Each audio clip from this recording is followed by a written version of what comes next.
అందరికీ నమస్కారం. మాచర్ల శాసనసభ్యులు జూలకంటి బ్రహ్మారెడ్డి గారి మీద ఈరోజు ఆంధ్రజ్యోతి పత్రికలో ఒక తప్పుడు కథనాన్ని ప్రచురించడం జరిగింది. ఈ కథనంలో ఏముంది, ఈ కథనంలో ప్రచురించినటువంటి అంశాల్లో వాస్తవాలు ఏంటనేటువంటి అంశాల గురించి మాట్లాడుకుంటే, ప్రధానంగా మాచర్లలో వైసీపీ మార్క్ అరాచకాలు జరుగుతున్నాయనేటువంటి ఒక శీర్షికతో ఏబిఎన్ పేపర్లో ప్రచురితమైనటువంటి కథనం ఏదైతే ఉందో, ఈ కథనం పూర్తిగా వాస్తవాలకు సత్యానికి చాలా దూరంగా ఉంది. ఈరోజు మాచర్ల నియోజకవర్గంలో ప్రజలు చాలా స్వేచ్ఛాయుతమైనటువంటి జీవితాలను అనుభవిస్తున్నారు. ఎక్కడా కూడా ఎవరి మీద కూడా ఏ సందర్భంలోనూ కూడా రాజకీయ అంశాలను పరిగణలోకి తీసుకొని ఎక్కడ ఏ ఘటన జరిగినట్లు గడిచిన ఏదైతే తెలుగుదేశం పార్టీకి సంబంధించినటువంటి కూటమి ప్రభుత్వం అధికారంలో వచ్చినప్పటి నుంచి నేటి వరకు కూడా ఎక్కడ ఏ తప్పిదం జరగకుండా కార్యకర్తలను, ప్రభుత్వ అధికారులను, నాయకులను నిరంతరం సమన్వయపరుస్తూ ఎక్కడ ఏదైనా ఒక చిన్న ఘటన జరిగినా అది సొంత పార్టీ నాయకుడు చేసినా మరొకరు చేసినా ఉపేక్షించకుండా తెలుగుదేశం పార్టీకి చెందినటువంటి మాచర్ల శాసనసభ్యులు జూలకంటి బ్రహ్మారెడ్డి గారు చాలా కఠినంగా వ్యవహరిస్తూ ఉన్నారు. ఈరోజు నిరంతరం మాచర్ల అభివృద్ధి కోసం, మాచర్ల పురోగతి కోసం ఏదైతే గడిచిన 20 సంవత్సరాలుగా మాచర్ల ప్రజలు కోల్పోయినటువంటి స్వేచ్ఛ, సమానత్వ హక్కులు ఏవైతే ఉన్నాయో వాటిని తిరిగి ప్రజలకు ప్రసాదించడం కోసం నిరంతరం కంకణబద్ధుడై అహర్నిశలు ప్రజల్లో ఉంటూ తన ఆరోగ్యం బాగున్నా బాగోలేకపోయినా, తను ఏ స్థితిలో ఉన్నా, తన పరిస్థితి ఏ విధంగా ఉన్నా ఎక్కడా వెనగడుగు వేయకుండా నిరంతరం ప్రజల్లో సంచరిస్తూ, ప్రజల్లో తిరుగుతూ, ప్రజల కష్ట నష్టాలను, ప్రజల బాధలను తెలుసుకుంటూ ఆ సమస్యల పరిష్కారానికి నిరంతరం కృషి చేస్తున్నారు జూలకంటి బ్రహ్మారెడ్డి గారు.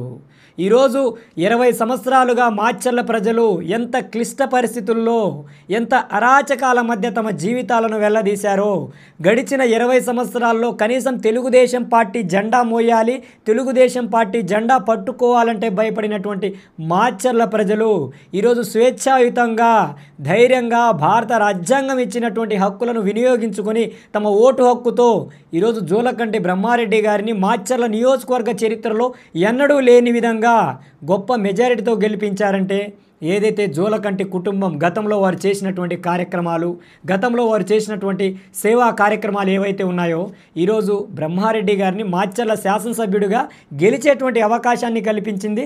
గొప్ప అవకాశం కూడా ఆయన చేతుల్లోకి వచ్చింది. తనకు వచ్చినటువంటి అవకాశాన్ని ఎక్కడా కూడా చిన్న పొరపాటు జరగకుండా నిరంతరం మాచర్ల అభివృద్ధికి కంకణబద్ధుడై ముందుకు వెళ్తున్నాడు. గతంలో చూసుకుంటే హత్యా రాజకీయాలు, మాట్లాడితే అరెస్టులు, ప్రశ్నిస్తే దాడులు, గట్టిగా ఏదైనా వేరే పార్టీ జెండా పట్టుకొని బయటికి వెళ్తే వారిని హత్యలు చేసినటువంటి ఘటనలు మాచర్లో ఉన్నటువంటి పరిస్థితులు. కానీ ఈరోజు మాచర్లో అలాంటి ఘటనలు ఏమైనా ఉన్నాయా? సామాన్య ప్రజల ల్యాండులను ఆక్రమించినటువంటి ఘటనలు ఏమైనా ఉన్నాయా? ఈరోజు మాచర్లో వ్యాపార కేంద్రాలు ఏదైతే వైఎస్ఆర్సీపీ ప్రభుత్వం అధికారంలో ఉన్నప్పుడు చిన్న కొబ్బరి బోండా బండి పెట్టుకోవాలన్నా, ఒక బోండాల కొట్టు, బజ్జీల కొట్టు ఏర్పాటు చేసుకోవాలన్నా గతంలో ఉన్నటువంటి మాజీ ఎమ్మెల్యేకి కప్పం కట్టవలసినటువంటి పరిస్థితి. కానీ ఈరోజు మాచర్లో ఉన్నటువంటి వ్యాపారులు కావచ్చు, ప్రజలు కావచ్చు, అలాంటి పరిస్థితులు లేవు. ఎవరికి భయపడవలసినటువంటి పరిస్థితి కూడా లేదు. ఈరోజు ఎవరైనా సరే తప్పిదానికి పాల్పడితే, ఎవరైనా ఆ ప్రజలను ఇబ్బందులకు గురి చేసేటువంటి పరిస్థితి ఉంటే నేరుగా వెళ్ళి మాచర్ల శాసనసభ్యులు జూలకంటి బ్రహ్మారెడ్డి గారికే వెళ్ళి ఈ యొక్క సమస్యకు సంబంధించి విన్నపాన్ని అందించేటువంటి పరిస్థితి ఉంది. బ్రహ్మారెడ్డి గారికి కూడా ఇలాంటి అంశాలు తన దృష్టిలోకి వస్తే తక్షణమే వాటి మీద స్పందించి తగు చర్యలను కూడా చేపడుతున్నారు.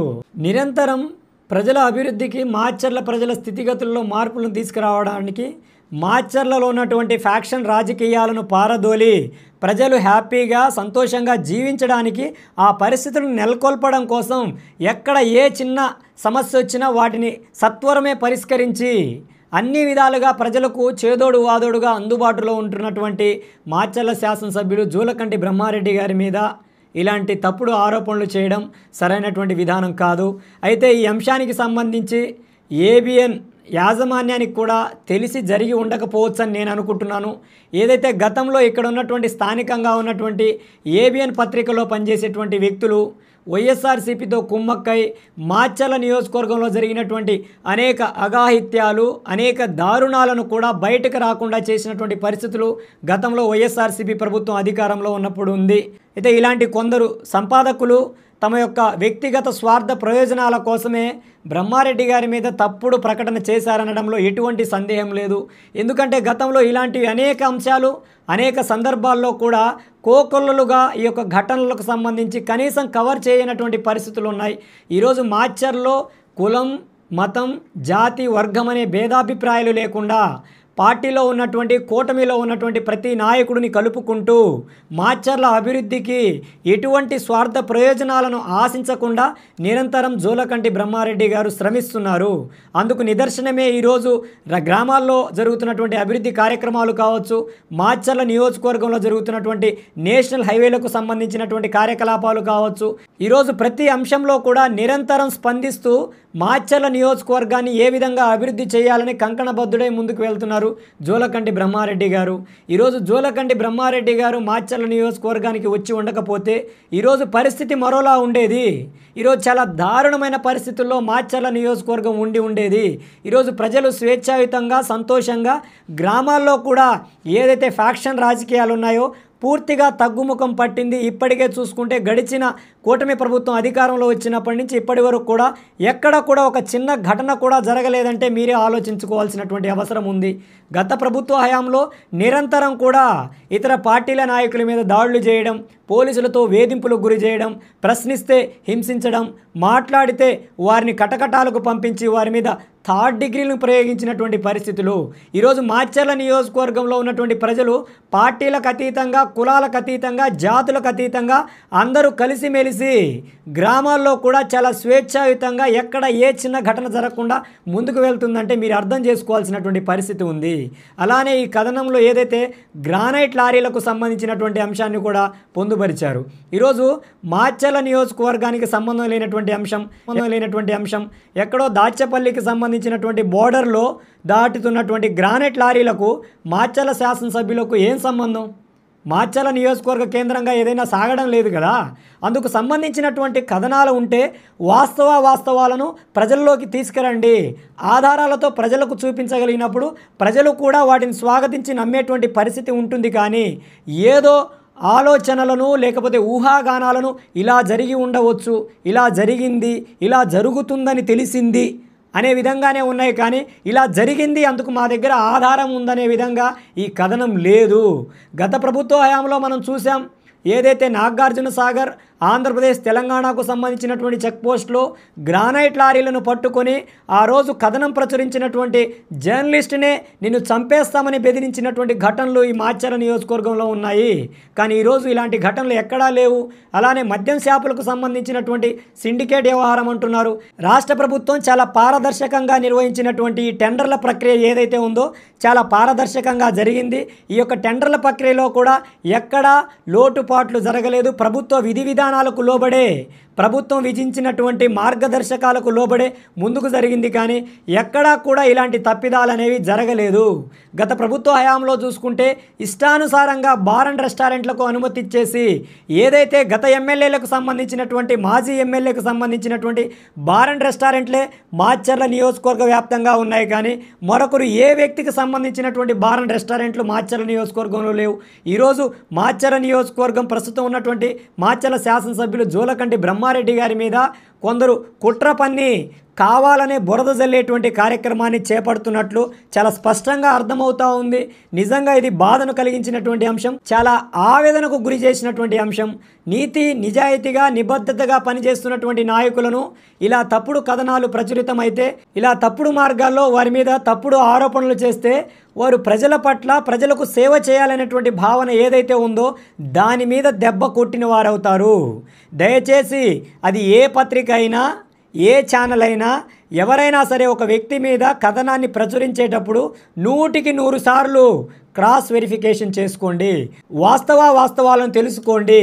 అంతేకాని ఈరోజు మెయిన్ స్ట్రీమ్ మీడియా కూడా సోషల్ మీడియా వల్లే ఏదైతే ఫేస్బుక్, ట్విట్టర్, ఇన్స్టాగ్రామ్లో వచ్చేటువంటి తప్పుడు కథనాలు ఏవైతే ఉన్నాయో వాటిని ప్రామాణికంగా తీసుకొని ఎవరో ఒకరిద్దరు చెప్పేటువంటి అంశాలను ప్రామాణికంగా తీసుకొని కావాలని బురద జల్లేటువంటి కార్యక్రమం ఏదైతే ఉందో ఇది సరైనటువంటి విధానం కాదు.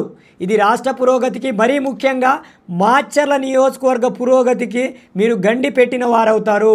దయచేసి ఆలోచించాల్సినటువంటి అవసరం ఉంది. ఇప్పటికే మాచర్ల శాసనసభ్యులు జూలకంటి బ్రహ్మారెడ్డి గారు కూడా ఈ అంశానికి సంబంధించినటువంటి పూర్తి క్లారిటీని ఇచ్చారు. ఎటువంటి విచారణకైనా నేను సిద్ధంగా ఉన్నాను. రాష్ట్ర ప్రభుత్వం కూడా గౌరవ ముఖ్యమంత్రి వర్యులు నారా చంద్రబాబు నాయుడు గారు కూడా ఈ అంశానికి సంబంధించి లోతుగా విచారణ జరిపి బాధ్యుల మీద కఠినాతి కఠినంగా చర్యలను చేపట్టాలని కూడా మాచర్ల శాసనసభ్యులు జూలకంటి బ్రహ్మారెడ్డి గారు ఆంధ్రప్రదేశ్ ముఖ్యమంత్రి వర్యులు నారా చంద్రబాబు నాయుడు గారికి కూడా లేఖను రాయడం జరిగింది. ఈరోజు తప్పు చేసిన వ్యక్తి అయి ఉంటే, ఈరోజు ఆయన తప్పు చేసి ఉంటే అంత ధైర్యంగా ఒక లేఖ రాయాల్సినటువంటి అవసరం ఏముంటుంది? జూలకంటి బ్రహ్మారెడ్డి గారు కూటమి ప్రభుత్వం అధికారంలో వచ్చినప్పటి నుంచి ఇప్పటి వరకు కూడా ఒక్క నయా పైసా కూడా అవినీతికి పాల్పడలేదు. దానికి మాలాంటి ఎందరో టీడీపీ కార్యకర్తలు కావచ్చు, నాయకులు కావచ్చు, లేకపోతే మాచర్ల నియోజకవర్గంలో ఉన్నటువంటి సామాన్య ప్రజలను అడిగినా మాచర్ల నియోజకవర్గంలో ఎలా ఉంది, మాచర్ల నియోజకవర్గంలో పాలన ఎలా కొనసాగుతుంది, బ్రహ్మారెడ్డి గారు ఏ విధంగా ముందుకు వెళ్తున్నారు, మాచర్లను ఏ విధంగా తీర్చిదిద్దాలనుకుంటున్నారు, మాచర్ల అభివృద్ధికి ఆయన ఏ విధంగా కంకణం కట్టుకొని పనిచేస్తున్నారు, మాచర్ల పురోగతికి ఆయన ఎటువంటి కృషి చేస్తున్నారు, మాచర్లో ఉన్నటువంటి స్థితిగతుల మార్పుకి ఆయన ఏ విధంగా పనిచేస్తున్నారనేది ఓ సామాన్యుడు అడిగిన మాచర్లలో ఈరోజు చాలా స్పష్టంగా తెలియజేసేటువంటి పరిస్థితి ఉంది. కానీ ఇప్పటి వరకు కూడా బ్రహ్మారెడ్డి గారు ఒక చిన్న తప్పిదానికి పాల్పడలేదని మాలాంటి ఎందరో యువకులం బల్లగుద్ది చెప్పగలం. కాబట్టి ఈ యొక్క అసత్య ప్రచారాలు, తప్పుడు ఆరోపణలు, బురద జల్లేటువంటి కార్యక్రమాలకు బందు పలకండి. వాస్తవాలను తెలుసుకోండి. నిజంగా ఈ మాచర్ల ప్రజల పట్ల మీకు చిత్తశుద్ధి ఉంటే, ఈ మాచర్ల పురోగతి పట్ల మీకు బాధ్యత ఉంటే వాస్తవాలను తెలుసుకొని గత ప్రభుత్వంలో జరిగినటువంటి అవినీతి, అరాచక అక్రమాలు ఏవైతే ఉన్నాయో వాటిని బయటికి తీసుకురండి. ఎందరో భూ బాధితులు ఉన్నారు. వారి భూములను గత ప్రభుత్వ హయాంలో ఆనాడు ఉన్నటువంటి నాయకులు ఆక్రమించారు. వారికి సంబంధించినటువంటి ఆస్తులను కొల్లగొట్టారు. వారికి సంబంధించినటువంటి ఆస్తులను అక్రమంగా లాక్కున్నారు. ఈ అంశాలను వెలుగులోకి తీసుకురండి. ఈ అంశాలు ప్రభుత్వం దృష్టికి వెళ్ళే విధంగా చేయండి. అలాంటి బాధితులకు నష్టపరిహారం చెల్లించే విధంగా, అలాంటి బాధితులకు చట్ట ప్రకారంగా న్యాయం జరిగే విధంగా ఈరోజు పత్రికలు కావచ్చు, ప్రధాన మీడియా కావచ్చు పనిచేయాల్సినటువంటి అవసరం ఉంది. కానీ ఈరోజు నీతి, నిజాయితీ, నిబద్ధతతో పనిచేస్తున్నటువంటి జూలకంటి బ్రహ్మారెడ్డి గారి మీద ఇలాంటి తప్పుడు కథనాలు ప్రచురించడం సరైనటువంటి విధానం కాదు. అలానే పిఏనే కీరోలు అంటూ మరొక తప్పుడు కథనాన్ని కూడా ప్రచురించారు. ఈరోజు శాసనసభ్యులే అలాంటి కార్యక్రమాలను ప్రోత్సహించినప్పుడు, శాసనసభ్యులే అలాంటి కార్యక్రమాలని వ్యతిరేకిస్తున్నప్పుడు, శాసనసభ్యుడే అలాంటి కార్యక్రమాలకు దూరంగా ఉంటున్నప్పుడు, శాసనసభ్యుడే ఎటువంటి తప్పిదం జరిగినా ఉపేక్షించినప్పుడు పిఏలు ఎలా తప్పు చేస్తారండి? పిఏలు ఎలా అక్రమాలకు పాల్పడతారు? పిఏలు ఎలా అవినీతికి పాల్పడతారు? ఆధారాలు ఉంటే అవి ప్రజల ముందుకు తీసుకురండి, ప్రజల్లోకి తీసుకురండి. ఈ కథనం ఏదైతే ఉందో పూర్తిగా అసంబద్ధమైనది, అసంపూర్ణమైనది. అలానే నాగార్జున సాగర్కు సంబంధించినటువంటి శాసనసభ్యులు జేవీ రెడ్డి గారు ఇటీవల జూలకంటి బ్రహ్మారెడ్డి గారిని మర్యాదపూర్వకంగా కలవడం జరిగింది. సర్వసాధారణంగా ఒక బోర్డర్ ప్రాంతంలో ఉన్నటువంటి నియోజకవర్గాలు, అటు నాగార్జున సాగర్ కావచ్చు, ఇటు మాచర్ల కావచ్చు, అటు ఆంధ్రప్రదేశ్ తెలంగాణ రాష్ట్రాలను కలుపుతున్నటువంటి రెండు నియోజకవర్గాలకు సంబంధించినటువంటి ఎమ్మెల్యేలు సర్వసాధారణంగా అటు ప్రజలు ఇటు వస్తుంటారు, ఇటు ప్రజలు అక్కడికి వెళ్తుంటారు, అక్కడ ప్రజలు ఇక్కడ పెళ్లిళ్ళు చేసుకొని ఉంటారు, ఇక్కడ ప్రజలు అక్కడ పెళ్లిళ్ళు చేసుకొని ఉంటారు. అనేక సందర్భాలలో ఇక్కడ ప్రజలకు అక్కడ సమస్య వచ్చేటువంటి అవకాశం ఉంటుంది, అక్కడ ఉన్నటువంటి వ్యక్తులకు కూడా ఇక్కడ అనేక సందర్భాల్లో సమస్య వచ్చేటువంటి అవకాశం ఉంటుంది. కాబట్టి ఇరువురి మధ్య కూడా ఒక స్నేహపూర్వకమైనటువంటి వాతావరణం ఉండాలనేటువంటి అంశంతోనే నాగార్జున సాగర్ శాసనసభ్యులు జేవీ రెడ్డి గారు జూలకంటి బ్రహ్మారెడ్డి గారిని కలవడం జరిగింది. కానీ మరొక కుట్ర కోణం కావచ్చు, మరొక వ్యాపార కోణం కావచ్చు, అలానే మీరు ప్రచురించినట్లు ఏదైతే ఈ మద్యానికి సంబంధించినటువంటి అంశం గురించి మాట్లాడడానికి వచ్చారనేటువంటి అంశం ఏదైతే ఉందో ఇది కూడా పూర్తిగా అసంబద్ధమైనది, పూర్తిగా అబద్ధాలను ప్రచురించడం జరిగింది, మరొకటి లేదు. ఈరోజు వాస్తవాలను తెలుసుకొని మాట్లాడితే వాస్తవాలను ప్రచురిస్తే ప్రజలు కూడా స్వాగతించి మిమ్మల్ని గౌరవించేటువంటి పరిస్థితి ఉంటుంది. కానీ ఇలాంటి తప్పుడు కథనాలను ప్రచురించడం వల్ల మీ యొక్క పత్రికల విలువనే పోగొట్టుకునే విధంగా ఉంటుంది. కానీ మీరు కూడా సోషల్ మీడియాలో వచ్చేటువంటి కథనాలు, అలానే వాట్సాప్ యూనివర్సిటీలో వచ్చేటువంటి కథనాలను నమ్మి మీరు కూడా మోసపోకండి. వాస్తవాలను తెలుసుకోండి. ఈరోజు మాచర్లో అవసరమైతే ఒక సర్వేని కండక్ట్ చేయండి. మాచర్ల ప్రజలు ఏమనుకుంటున్నారో తెలుసుకోండి. మాచర్లో ఎటువంటి అవినీతి అక్రమ అరాచకాలు జరుగుతున్నాయో తెలుసుకోండి. అవేమీ లేవు. ఈరోజు మాచర్ల ప్రజలు చాలా స్వేచ్ఛగా ఆనందంగా జీవిస్తున్నారు. ఎటువంటి ఒత్తిడి లేదు, ఎవరి బాధ లేదు, గతంలో చెల్లించాల్సినటువంటి సుంకాలు లేవు. అలానే ఈరోజు స్వేచ్ఛగా ఎవరైనా ఏదైనా మాట్లాడేటువంటి పరిస్థితి ఈరోజు మాచర్లో ఉంది. కాబట్టి దయచేసి ఇలాంటి తప్పుడు కథనాలు మరొక మారు ప్రచురించవద్దని ఈరోజు మీడియా పత్రికలకు నేను విన్నవించుకుంటున్నాను. వాస్తవాలు తెలుసుకొని దీంట్లో నిజం ఉంటే తప్పకుండా ప్రచురించండి. దాంట్లో ఎటువంటి సంకోచం లేకుండా మీరు కూడా ముందుకు అడుగులేయండి. కానీ ఆధారం లేనటువంటి అంశాల్లో ఇలాంటి తప్పుడు ప్రచారాలు చేస్తే ఈరోజు ప్రజలు కూడా మిమ్మల్ని స్వాగతించేటువంటి పరిస్థితి లేదు. కాబట్టి దయచేసి ఇలాంటి తప్పుడు ఆరోపణలను, నీతి నిజాయితీ నిబద్ధతతో పనిచేస్తున్నటువంటి నాయకుడి మీద బురద జల్లేటువంటి కార్యక్రమాలను ఆపుకోవాలని నేను మీకు హితవును పలుకుతున్నాను.